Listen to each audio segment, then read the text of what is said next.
Il est temps que non seulement les pays africains, mais la communauté internationale sonne la lettre d'alarme. Parce que nous parlons généralement des déchets ménagers, des déchets solides, mais personne ne met l'accent sur le danger que nous courons avec les déchets électriques et électroniques. Quels sont ces dangers? Il faut savoir tout d'abord que les déchets électriques et électroniques contiennent des métaux lourds tels que le mercure, le zinc, le plomb, le cadmium, les sels de phosphore, pour ne citer que ces métaux lourds. Le mercure est l'un des poisons les plus dangereux au monde. Et une fois que le mercure se libère dans la nature, il attaque les nappes phréatiques, donc les ressources en eau que nous buvons.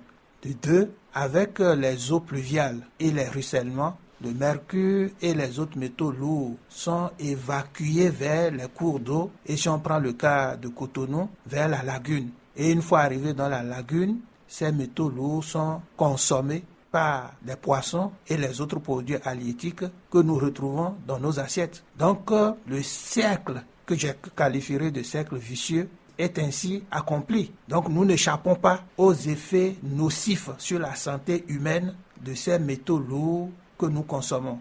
Le mercure, par exemple, une fois que c'est libéré dans la nature, met plus de 150 ans pour se dégrader. Ce qui veut dire que nous hypothéquons non seulement notre santé pour les générations actuelles, mais aussi la santé des générations montantes et futures. Au-delà de la prise de conscience, qu'est-ce que vous préconisez dans votre ouvrage pour faire face à ce danger? Ce que nous préconisons dans un premier temps, c'est qu'il faut une vulgarisation, une popularisation de ce que nous appelons les 10 règles d'or pour une gestion écologiquement rationnelle des déchets électriques et électroniques. Dans un second temps, il faudrait que les communes construisent des déchetteries où, une fois la collecte faite, ces déchets seront traités. Et dans un second temps, il faut nécessairement des unités de traitement ou des usines de recyclage ou d'incinération. Parce que si nous continuons à jeter les ampoules grillées dans la nature, les appareils électroniques hors d'usage, ou en fin de vie,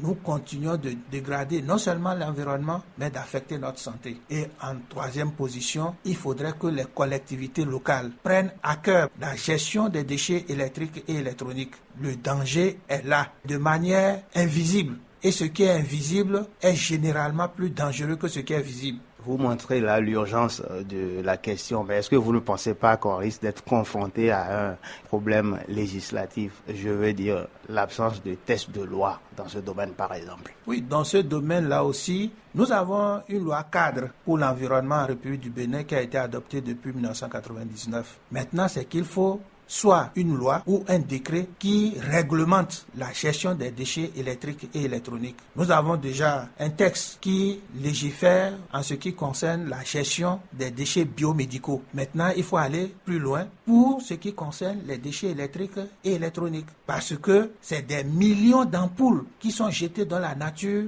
à travers tous les pays africains chaque année. C'est des millions d'appareils électroniques qui, en fin de vie, sont jetés dans la nature. Mais il y a un autre aspect du problème avec les appareils d'occasion venus d'Europe ou d'autres continents que l'on achète à moindre coût dans nos pays. Est-ce que ça ne compliquerait pas la chose? Non, vous mettez le doigt là sur un drame parce que sur le plan juridique et législatif, les mesures sont déjà prises pour gérer l'importation de ce que nous appelons les produits d'occasion ou des objets d'occasion. Mais malgré l'existence du texte, ces articles d'occasion continuent d'être quotidiennement déversés sur nos marchés. Donc il faudrait que ceux qui sont chargés d'appliquer les textes réglementaires sévissent. Là, vous parlez en priorité du cas du Bénin, mais à un niveau régional, voire continental, est-ce que les organisations régionales ou l'Union africaine ne devraient pas être impliquées dans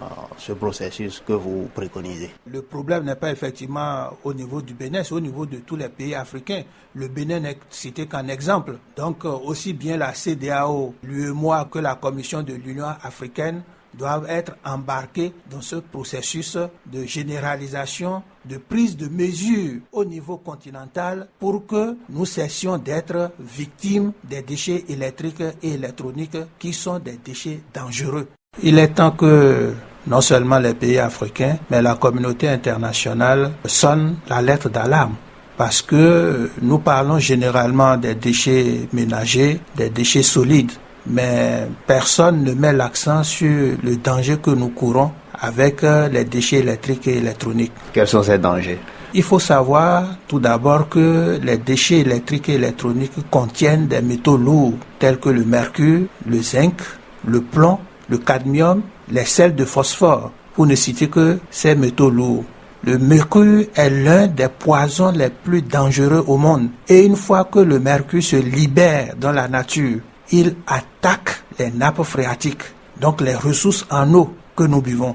De deux, avec les eaux pluviales et les ruissellements, le mercure et les autres métaux lourds sont évacués vers les cours d'eau et si on prend le cas de Cotonou, vers la lagune. Et une fois arrivés dans la lagune, ces métaux lourds sont consommés par les poissons et les autres produits halieutiques que nous retrouvons dans nos assiettes. Donc le cercle que je qualifierais de cercle vicieux est ainsi accompli. Donc nous n'échappons pas aux effets nocifs sur la santé humaine de ces métaux lourds que nous consommons.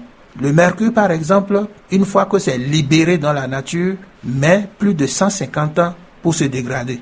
Ce qui veut dire que nous hypothéquons non seulement notre santé pour les générations actuelles, mais aussi la santé des générations montantes et futures. Au-delà de la prise de conscience, qu'est-ce que vous préconisez dans votre ouvrage pour faire face à ce danger? Ce que nous préconisons dans un premier temps, c'est qu'il faut une vulgarisation, une popularisation de ce que nous appelons les 10 règles d'or pour une gestion écologiquement rationnelle des déchets électriques et électroniques. Dans un second temps, il faudrait que les communes construisent des déchetteries où, une fois la collecte faite, ces déchets seront traités. Et dans un second temps, il faut nécessairement des unités de traitement ou des usines de recyclage ou d'incinération. Parce que si nous continuons à jeter les ampoules grillées dans la nature, les appareils électroniques hors d'usage, ou en fin de vie, nous continuons de dégrader non seulement l'environnement, mais d'affecter notre santé. Et en troisième position, il faudrait que les collectivités locales prennent à cœur la gestion des déchets électriques et électroniques.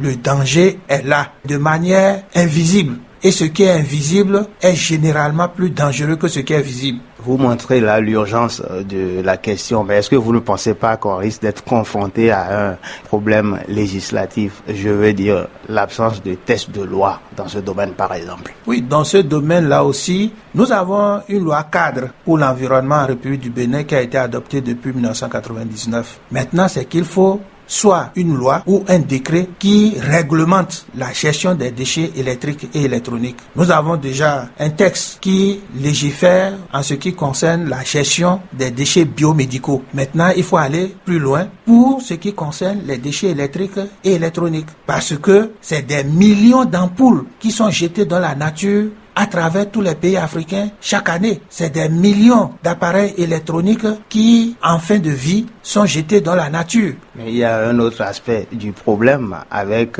les appareils d'occasion venus d'Europe ou d'autres continents que l'on achète à moindre coût dans nos pays. Est-ce que ça ne compliquerait pas la chose? Non, vous mettez le doigt là sur un drame parce que sur le plan juridique et législatif, les mesures sont déjà prises pour gérer l'importation de ce que nous appelons les produits d'occasion ou des objets d'occasion. Mais malgré l'existence du texte, ces articles d'occasion continuent d'être quotidiennement déversés sur nos marchés. Donc, il faudrait que ceux qui sont chargés d'appliquer les tests réglementaires sévissent. Là, vous parlez en priorité du cas du Bénin, mais à un niveau régional, voire continental, est-ce que les organisations régionales ou l'Union africaine ne devraient pas être impliquées dans ce processus que vous préconisez? Le problème n'est pas effectivement au niveau du Bénin, c'est au niveau de tous les pays africains. Le Bénin n'est cité qu'un exemple. Donc, aussi bien la CEDEAO, l'UEMOA, que la Commission de l'Union africaine doivent être embarqués dans ce processus de généralisation, de prise de mesures au niveau continental pour que nous cessions d'être victimes des déchets électriques et électroniques qui sont des déchets dangereux.